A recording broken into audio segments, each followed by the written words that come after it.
The fact is, our children are growing up. I mean, I've been pastoring long enough that some of the kids that I prayed over as new babies are now almost out of high school. I mean, I've seen almost a generation come. Some of you have seen more generations than that. And you know, sometimes we seem to think we can just press pause and go live our life, and then we can get back to raising our children. You hear me? Your children are being raised and influenced. The question is, who is raising them and who is influencing them?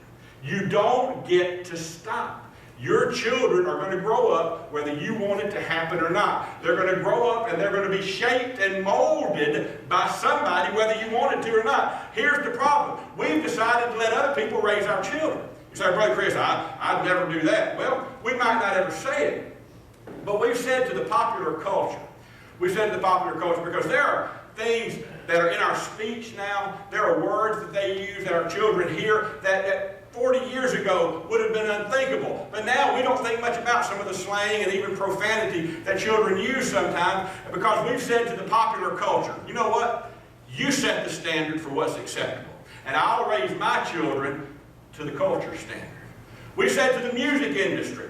By the way, the music industry thrives on you know, immorality, affairs, mistreating women. We said to the music industry, you decide what is okay for our kids to say and do. And I'll raise my kids to your standard. We've said to Hollywood, who movies and television set new lows for indecency every day. We've said to Hollywood, you show our kids what you think they should see, and we'll raise our kids to your standard. We've said to a school system that evicted God 30 years ago, you tell our children what they should think. You raise our children. We've said to all these agencies, you raise my children. And listen, I'm not suggesting we don't love our children, but the fact is, we are busy people. And we have become too busy to stop and do the work of raising our children. As a result, we're losing them. And it's not that you don't love them, but we are so busy and we get so tired. And parenting is not just a full-time job. Parenting is beyond that. And even if you're not a parent, influencing the life of a child, it never stops. And sometimes you're so exhausted that you just want to say, look, and so it becomes so easy just to sit them down at a PlayStation, just to put them in front of a DVD, just to let them get on the internet or get on their cell phone, and then somebody else can tend to your child and you don't have to. Listen, that's okay if you're okay with the fact that we're losing